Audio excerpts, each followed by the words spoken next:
अपने कर्तव्य पर अटल रहने वाला ही सफल होता है और ये बात सबको पता होनी चाहिए, चाहे आप वर्किंग हो या हाउसवाइफ हो, क्योंकि जब तक हम अपने काम को पूरी तन्मयता के साथ पूरी ईमानदारी से नहीं करेंगे तो हम उसमें सफलता नहीं पाएंगे। Hello everyone, welcome back to my channel. कैसे हैं आप सब? आप सभी लोग स्वस्थ रहें, सुखी रहें, ऐसी ही कामना के साथ शुरू करती हूँ आज का वीडियो। तो आज मैं सुबह से ही लग गई थी अपने घर की डीप क्लीनिंग में, क्योंकि बरसात का मौसम चल रहा है और इस मौसम में हर जगह नमी है और बेडशीट वगैरह भी कुछ गीली गीली सी लगने लगती हैं। तो जब भी डीप क्लीन करती हूँ तो साथ ही साथ बेडशीट और कवर वगैरह भी चेंज कर देती हूँ। तो आज थोड़ी सी धूप खिली हुई थी तो मैंने सोचा कि चलो बेडशीट को चेंज कर देती हूँ, और जिस दिन भी डीप क्लीन करती हूँ घर को, साथ ही साथ कुशन कवर वगैरह भी मैंने चेंज कर दिए थे। और पंखा मेरा बहुत गंदा हो गया था, तो यहाँ पर मैंने एक पिलो कवर को लेकर के उसको पंखुड़ियों को पहना दिया और बहुत ही अच्छे से इससे पंखा क्लीन हो जाता है। तो देखिए इस तरह से मेरा पंखा भी साफ़ हो गया। और घर को फिर इसके बाद मैंने पूरे में झाड़ू लगाई, पोंछा लगाया, और ये सारे काम ही करते करते मुझे थोड़ा टाइम हो गया था। और इसके बाद मैंने एक प्लांट को भी रिपोर्ट किया था, उसकी मिट्टी मेरे आंगन में पड़ी हुई थी तो उसे भी साफ़ कर दिया है। उठ गया पीछे तो फिर वो रह ही जाता है कि चलो अभी इसको फिर कर देते हैं, फिर पर मत टालिए कि बाद में कर देंगे। जो भी सामने दिखता जाए उसको करते जाइए, क्योंकि करना तो हम ही को है। और इसके बाद नहा करके आ गई हूँ किचन में, और मुझे बनाना है पहले अपने भगवान जी के लिए भोग। तो यहाँ पर बना रही हूँ हलवा।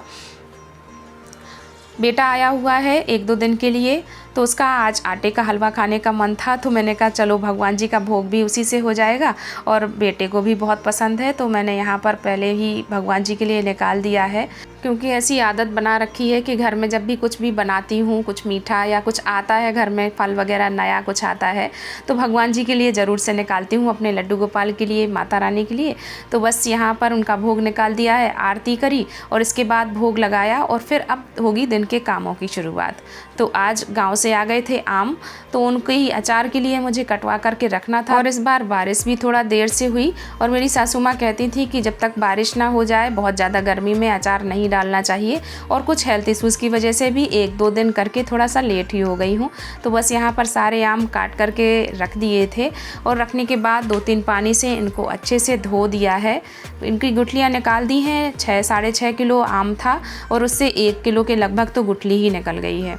तो बस यहाँ पर मैंने उनको धो करके रख दिया, और जब पानी अच्छे से छट गया है तो उसमें हल्दी और नमक मिला करके इसको रख दूँगी। लगभग 12-15 घंटे के लिए इसको रख देना है, जिससे कि जो भी आम का पानी होगा वो पूरा ही इसमें निकल के आ जाएगा।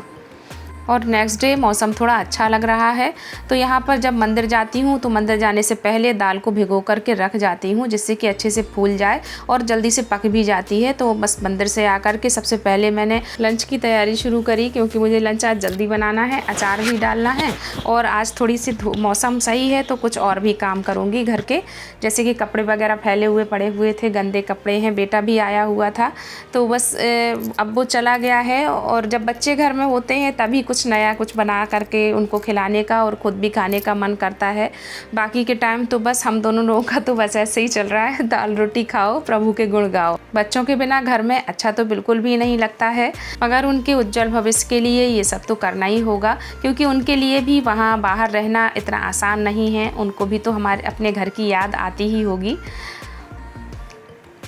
तो यहाँ पर मैंने दाल चढ़ा दी है, और बर्तनों को एक बार धो ज़रूर लीजिए, क्योंकि कुकर वगैरह की जो सीटी वाला एरिया होता है ना, उसमें कीड़े वगैरह इस समय बरसात का मौसम है तो रहता है, तो धो कर के ही यूज़ करिए। और आज मुझे थोड़ा काम में जल्दी थी, तो देखिए काम मेरा थोड़ा सा बढ़ता ही जा रहा है। गैस ख़त्म हो गई है, और अभी पहले मैं सिलेंडर लेकर के आऊँ, सिलेंडर को चेंज करूँगी, तब कहीं जा कर के मेरा काम शुरू होगा। तो जिस दिन थोड़ा जल्दी में हो काम तो देर होती ही जाएगी, ये तो मैंने अक्सर ही देखा है। तो जल्दी से पहले मैंने सिलेंडर को चेंज किया,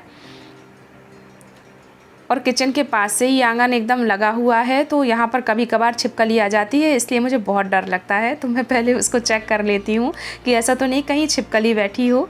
और सिलेंडर हटाने के बाद मैंने पहले वहाँ पर झाड़ू लगाई, और इसके बाद ही दूसरा सिलेंडर वहाँ पर लगाया है।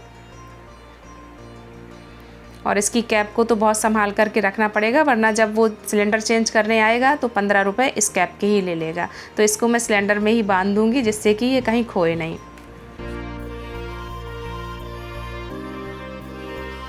और अब गैस को जला करके चेक कर लिया है, अच्छे से काम कर रही है। फिर इसके बाद ही मैंने उसको ओपन किया है। दाल के साथ साथ मैं चावल भी जल्दी से भिगो करके रख दूँगी। और इस तरह से अपने लंच का काम फटाफट से निपटाने के बाद मुझे और भी जो काम करने थे घर के, उनको भी बीच बीच में निपटाती जा रही हूँ। और मैंने बताया ना कि जिस दिन देर होनी हो तो फिर और थोड़ी थोड़ी करके देर होती ही जाती है। तो अभी सीटी भी नहीं आ रही थी, तो दोबारा से खोल करके कुकर को भी लगा करके चेक किया, तब कहीं जा करके इसमें सीटी बनना शुरू हुई। और अभी यहाँ पर जो मैंने हल्दी और नमक लगा करके आम रखे हुए थे, उनने बहुत सारा पानी इसमें से देखिए निकल आया है। और इसको अभी एक डलिया में डाल करके रख दूँगी। लगभग 1.5-2 गिलास के लगभग इसमें पानी निकल आया है। और अच्छे से इनका पानी निकलने के बाद अब इन्हें सूखने के लिए भी डालना है। तो थोड़ी सी धूप थी, तो इसको अभी सूखने के लिए डाल दूँगी। खाना बनाने के साथ साथ में और भी सारे काम होते चले जा रहे हैं। मल्टीटास्किंग होकर के ही कभी कभार काम करना पड़ता है, जिससे कि काम जल्दी से निपट जाए। मगर इस बात का भी ध्यान रखना होता है कि एक साथ कई काम करने में कहीं कोई काम में गड़बड़ी ना हो जाए। और अभी इस मौसम में एसी भी खूब भर भर के पानी निकाल रहा है, तो इसका यूज़ कर लेती हूँ मैं कपड़े धोने के लिए। और क्योंकि बरसात का मौसम है और जैसे ही मुझे धूप थोड़ी सी दिखाई दी, तो जो 2-4 कपड़े मेरे गंदे पड़े हुए थे, उनको मैं हाथ से ही धो करके डाल देती हूँ। ज़्यादा कपड़ों को इकट्ठा होने का इंतज़ार नहीं करती हूँ, क्योंकि बरसात के मौसम में फिर सुखाने में भी बहुत दिक्कत होती है। तो एसी का पानी बहुत ही बढ़िया अच्छे कपड़े साफ़ करता है, तो उसमें भिगो करके कपड़े रख दिए हैं। और यहाँ पर अभी जो आम मैंने सूखने के लिए डाले थे, क्योंकि मौसम का कोई भरोसा नहीं कब बारिश आ जाए, तो इनको जल्दी से पलटा करके नीचे ले आई हूँ अभी। और अभी बनाऊँगी इसका मसाला। तो मसाले में मैंने राई, कलौंजी, सौंफ, जीरा, हींग, नमक, यही सारे मसालों का इस्तेमाल किया है। और थोड़ा सा तेल लिया है, और बस इन सबको मुझे थोड़ा सा रोस्ट कर लेना है। तो यहाँ पर पैन को चढ़ा दिया है और इनको हल्का हल्का सा भूनने के बाद दरदरा पीस लूँगी। और आम देखिए सूखने के बाद काफ़ी कम हो गए हैं। 6.5 किलो आम थे, 1 किलो निकल गई गुठली। और इसके बाद जब उनको पानी निकल गया और सूख गए, तो लगभग 4.5 किलो के ही लगभग मेरे आम बचे होंगे। तो उसके अनुरूप ही मैं इन मसालों को बना रही हूँ। आप अपनी चॉइस के हिसाब से कम या ज़्यादा कर सकते हैं।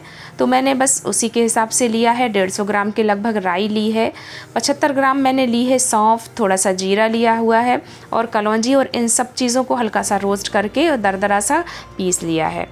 और बस कलौंजी को ना भूनना है और ना ही पीसना है, इसको खड़ा ही मिक्स करना है। और सारे मसालों को अच्छे से मिला दिया है। तेल को गरम करने के लिए रख दिया है। और जैसे ही इसमें से हल्का सा धुआं उठने लगा, तो गैस को बंद कर दिया है। और इसमें मैंने डाल दी है हींग। और अब इसको ठंडा होने के लिए छोड़ दिया है। जैसे ही तेल थोड़ा ठंडा हो गया, तो आम में मैंने मसालों को मिला दिया है। और हाथ से इसको मिला करके अच्छे से पूरे, जैसे कि अच्छे से मिलाना है कि पूरे आम में ही ये चढ़ जाए मसाला ठीक तरीके से। और अब अचार के सारे मसाले को मैंने झड़िया की हेल्प से मिक्स किया है, क्योंकि हाथ से ठीक से नहीं हो पा रहा था। तो मैंने सोचा कि चलो अब इसका इस्तेमाल कर लेती हूँ। और अभी क्योंकि तेल भी इसमें मिक्स करना था, तो झड़िया की हेल्प से बहुत अच्छे से मिक्स हो जाएगा ये।